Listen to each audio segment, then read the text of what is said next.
Bismillah wa salatu wa salam ala rasulillah wa ala alihi at-tahirin amma ba'd Allahumma shahli sadri wa yassir li amri wa hlul 'uqdatan min lisani yafqahu qawli. Vous avez été pas mal donc à demander la suite et à vous insurger bien sûr de manière très douce contre le fait qu'il n'y avait pas la seconde partie. Donc j'ai décidé de la faire très rapidement et donc c'est ce qu'on va regarder tout de suite. Donc n'hésitez pas, je vous encourage à mettre un j'aime à la vidéo, à vous abonner à la chaîne si vous n'êtes pas abonné et à partager cette vidéo si elle vous a plu. On va écouter la suite. Bismillah. اقتلك وباكل كبدك مثل ما اكلت كبد ابني. واثناء ما هي تبغى تهجم عليه دخلت امراه تلبس البياض فمنعتها صدتها. Donc on fait un résumé de la première partie. Qu'est-ce qui se passe? Un homme au Maroc a l'habitude de chasser des lapins. Donc la nuit, il pose des pièges. Une nuit, il pose un piège, d'accord? Après avoir fait son dhikr, c'est quelqu'un qui fait ses prières, il fait souvent le dhikr, c'est une bonne chose. Et il pose un piège. Il va pour s'endormir, il entend deux êtres discuter, d'accord? Et un qui essaye de se mettre sur lui et qui essaye de l'étrangler. Et à ce moment-là, il entend un cri, d'accord? Et c'était le cri d'un lapin. Il y a un cri hystérique, un cri très fort qui n'est pas habituel.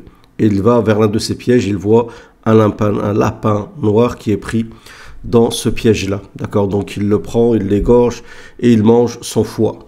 Par la suite, il s'avère que ce lapin, c'était un djinn sous forme humaine. Donc la mère de ce djinn veut se venger de cet homme. D'accord? Et donc il tombe malade. D'accord, il tombe malade et il décide de s'isoler dans un village où il avait une maison qui était en mi-ruine. Et donc il s'installe dans cette maison-là et il dit à sa famille, personne ne vient me rejoindre, et il décide de s'isoler pendant 40 jours. Alors je ne sais pas si c'est peut-être un rituel qu'on lui a conseillé de faire, je ne sais pas exactement, Allahu a'lam, mais en tout cas c'est ce qui est dit dans la vidéo. Donc il s'installe dans cette maison-là, il est malade. Et il est très maigre, très frêle, il a du mal à prendre du poids, jusqu'à un moment où il voit une femme habillée en noir, d'accord, être très en colère. Donc c'est la mère de ce djinn-là qui était sous forme animale. Et elle rentre, elle dit, tu as tué mon fils, tu as mangé son foie, je vais me venger, je vais tuer comme tu l'as tué, et je vais manger ton foie comme tu as mangé son foie. Et elle essaye donc de rentrer dans l'appartement et de l'étrangler de ses mains. Et à ce moment-là, qu'est-ce qui se passe? C'est ce qui est dit donc dans la seconde partie qu'on vient de commencer. Une femme habillée de blanc rentre et repousse cette femme noire. Et elle lui dit, qu'est-ce que tu veux? Et elle lui dit, il a tué mon fils, je veux me venger. Et je veux le tuer et manger son foie comme il a mangé le foie de mon fils.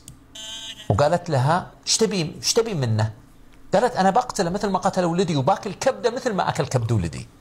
فقالت لها المرأة يا أختي ولدك كان أظلم، ولدك ظلم هذا الرجل ما قصد يقتل ولدك. فقالت لا أنا باخذ حقي منه، ثم خرجت. Donc la femme qui est en blanche, donc sûrement une djinniya, mais on va dire une djinniya peut-être musulmane, peut-être une bonne musulmane. Donc elle lui dit ton fils, c'est lui qui était injuste. C'est pas cet homme-là. Cet homme-là, il n'a pas eu l'intention de tuer ton fils. D'accord? Et la femme qui est habillée de noir, elle a dit non, je veux rien savoir. Je me vengerai de lui. C'est lui qui a été injuste. Et elle est sortie et très énervée. Donc, il faut savoir que souvent les djinns, ça arrive que les djinns prennent des formes humaines, mais aussi animales, comme des insectes par exemple. Donc toujours prévenir, dire bismillah à tout ce que vous faites, d'accord? C'est arrivé, ceci est avéré par les hadiths du prophète, à l'époque du prophète, il y a un djinn de Médine qui est rentré dans une demeure d'un compagnon qui est revenu d'une bataille. Donc il était, en plein de fougue de la jeunesse, en plus en plein combat, donc prêt pour le combat. Et il rentre, il voit sa femme à l'extérieur, Et il lui dit qu'est-ce que tu fais habillé comme ça avec une tenue de maison dehors. Et les compagnons étaient très jaloux. Et elle lui dit va à l'intérieur de la maison et regarde avant de me critiquer. Lui il rentre dans la maison, il voit un grand serpent noir qui est enroulé sur lui-même. Donc le compagnon, ne sachant pas qu'il s'agit d'un djinn, essaye de le chasser avec son épée. Et donc il y a un combat entre les deux. Et chacun a frappé l'autre et tous les deux sont décédés. Et dans le hadith, on dit on ne sait pas qui est le premier qui est mort, d'accord, dans ce combat. Et le prophète a prévenu, a dit faites attention, il y a parmi vous à Médine des djinns, d'accord, dans les demeures. Lorsque veuillez toujours, quand vous voyez un serpent, il faut prévenir 3 fois, d'accord.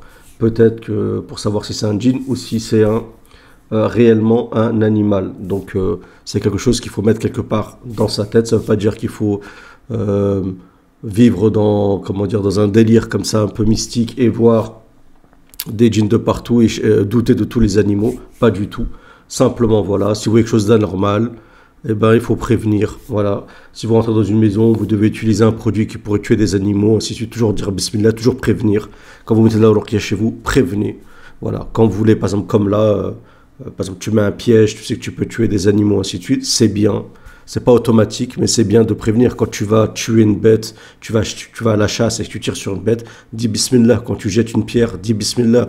Quand tu plonges dans l'eau, dis bismillah. Vous allez dire, mais c'est quand même, ça a l'air bizarre, mais c'est pas bizarre, c'est comme ça. C'est ce que conseillent les savants, d'accord. C'est pour éviter justement d'atteindre sans le vouloir quelqu'un qui n'est un être qui ne serait pas du monde terrestre, d'accord. Et souvent dans les ruqya, ça arrive que des fois des djinns se vengent en pensant qu'un tel humain a voulu faire du mal à l'un des nôtres, des leurs, alors que non, pas du tout, il n'avait pas cette intention là. Donc c'est très important de comprendre ça. Donc ne sois pas étonné de cette histoire-là et de se dire comment ça se fait que un djinn peut prendre la forme d'un lapin noir, d'accord. Il y a énormément comme ça de hadiths qui prouvent ceci. Le compagnon, dans un hadith sahih que j'ai mis dans mon livre, qui s'est battu avec un être mi-chien, mi-humain, d'accord. Et le compagnon a dit, le djinn a dit, je suis parmi les plus forts, les plus rebelles, les plus forts parmi les djinns. Et le compagnon, il a dit, si je te bats, qu'est-ce que je gagne en échange? Et le djinn a dit, si tu me bats, je vais t'apprendre quelque chose. Donc il faut un combat. Et le compagnon, il gagne. Il le met par terre, il gagne. Il faut une sorte de lutte. Et le djinn lui dit, voilà, récite le verset du trône, ça te protégera des shayatin. في اليوم الثاني رجعت تفعل نفس الفعل وجاءت المرأة هذه لابسة البياض. وفي اليوم الثالث نفس الكلام حاولت تقتله ومنعتها المرأة التي تلبس البياض. وفي النهاية المرأة هذه التي تلبس البياض قالت للمرأة السوداء الحل بينك وبينه انكم تروحون للقاضي. Donc la femme habillée de noir, elle revient le deuxième jour. Pareil, elle rentre énervée, elle essaie de le tuer. La femme habillée en blanc, elle vient le repousse. Troisième jour, pareil, la femme en noir arrive, elle essaie de le tuer. La femme en blanc, elle arrive, elle le repousse. Elle la repousse. Et la femme en blanc dit à la femme qui est habillée en noir, la seule solution entre toi et lui, d'accord, pour régler ce problème-là et trouver une solution, c'est d'aller devant le juge. Vous avez bien entendu, un juge. القاضي ايش رايك؟ قالت انا موافقه. وفعلا هذه المرأة التي تلبس البياض اخذت الرجل هذا مع انه ما يقدر يتحرك، قومته ثم خرجت معه ووصلوا عند حفرة فقالت له غمض عينك. غمض عينه ثم قالت له اقفز فقفز ثم قالت له افتح عينك واذا هو في مكان غريب يا جماعه. Donc la femme en blanc, elle décide donc de prendre l'homme et de le ramener, d'accord, donc devant le juge. Donc il arrive dans un endroit, il y a un trou. Elle lui dit saute au-dessus de ce trou. Il saute et il se retrouve en fait tout de suite dans une autre dimension, dans un autre monde, dans le monde djinnique. بحسب وصف الأخت تقول محكمة قاضي وناس مجتمعين وهذه المرأة أم الولد أم الأرنب الأسود وهذه المرأة التي تلبس البياض وتدافع عن الرجل. Donc qui c'est qui était présent? Un juge, des djinns présents, la djinniya mère de ce djinn qui a été tué et la djinnia qui est habillée de blanc et bien sûr celui qui est accusé. ثم تكلم القاضي وقال إيش الموضوع، فشرحت له المرأة التي تلبس البياض الموضوع بالكامل، وأنه هذا الرجل صاد الأرنب الأسود، وأنه الأرنب الأسود ابن هذه المرأة. فسأل المرأة السوداء وقال لها تكلمي، قالت هذا الرجل قتل ابني وكان حاط المصايد وصاد ابني وأكله وأكل كبده وأنا أبغى أخذ حقي منه. Donc le juge dit expliquez-moi c'est quoi cette histoire. Donc il interroge la femme en blanc puis la femme en noir et elles expliquent le récit, à savoir que cet homme-là, eh ben, il a mis un piège, le lapin noir est tombé dedans, non seulement il l'a tué mais il a mangé en plus son foie. Donc moi je prends ma revanche, je veux me venger de ce qu'il a fait. Je veux mon droit, d'accord, le droit de mon fils. ثم سأل القاضي هذا الرجل الجد وقال له قل لي ما الذي حصل. فقال له يا قاضي أنا نعم أجي أصيد وأضع المصائد، لكني أقول الأذكار وأقول نحن بالله وبالشريعة معكم.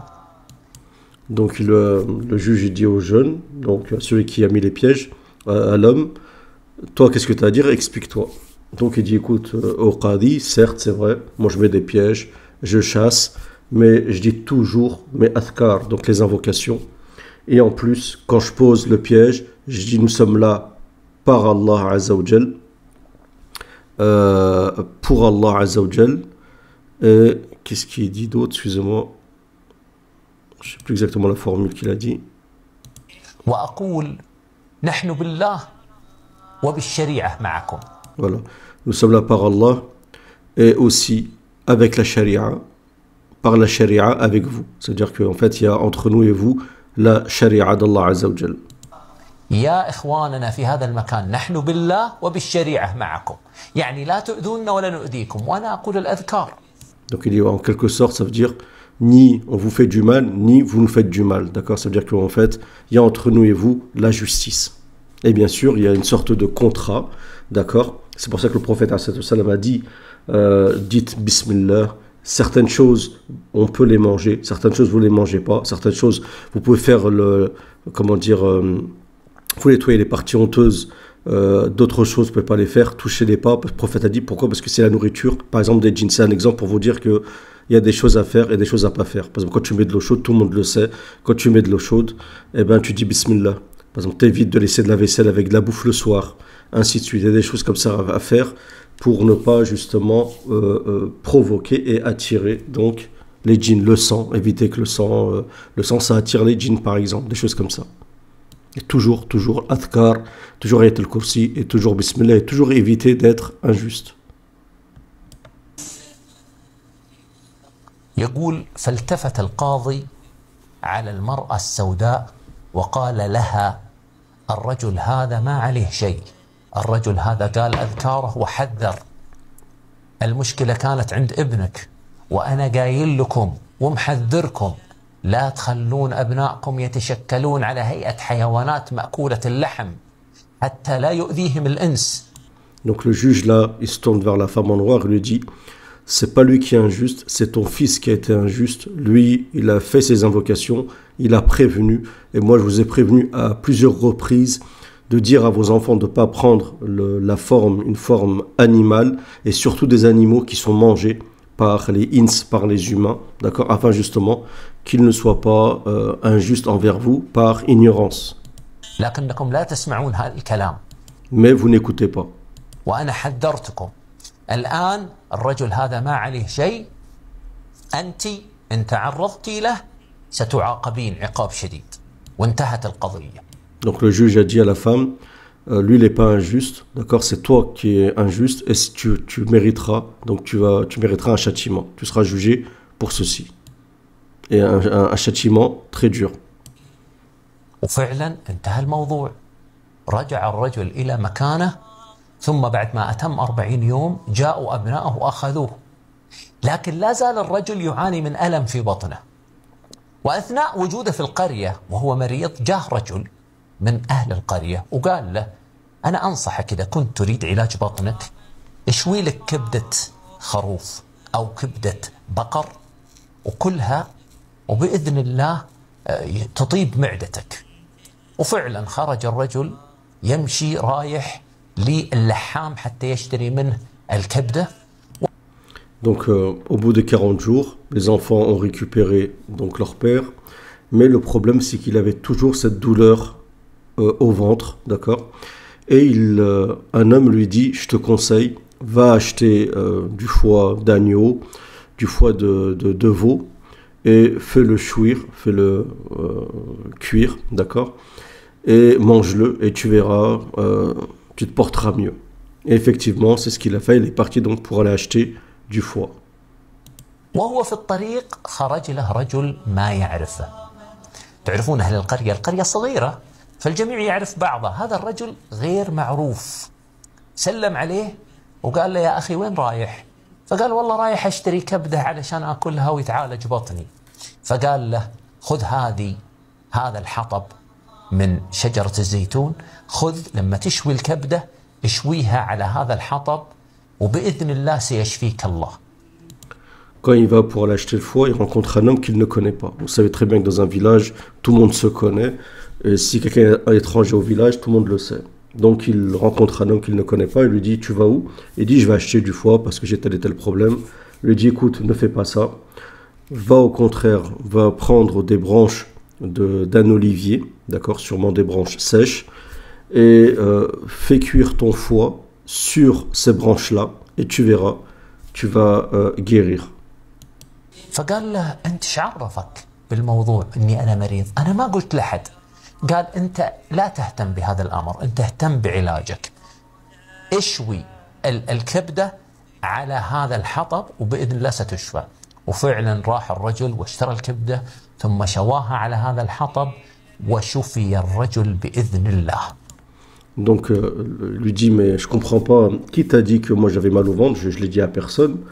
Et qui es-tu?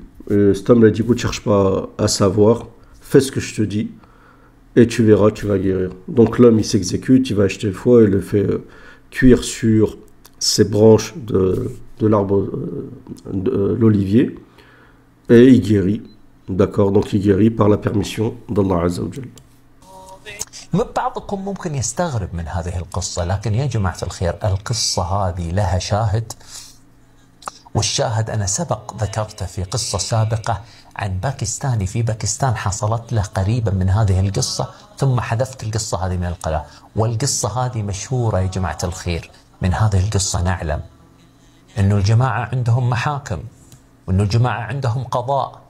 Donc lui il explique que les djinns, il dit, il pouvait être étonné de cette histoire-là, ne pas y croire, mais il dit cette histoire non seulement elle est connue, et en plus il a dit qu'il a déjà diffusé une histoire similaire, d'accord, au Pakistan, qui ressemble énormément à cette histoire-là. Et lui il dit voilà, cette histoire elle est très connue, et il dit il faut savoir que donc les djinns ont des tribunaux avec des juges.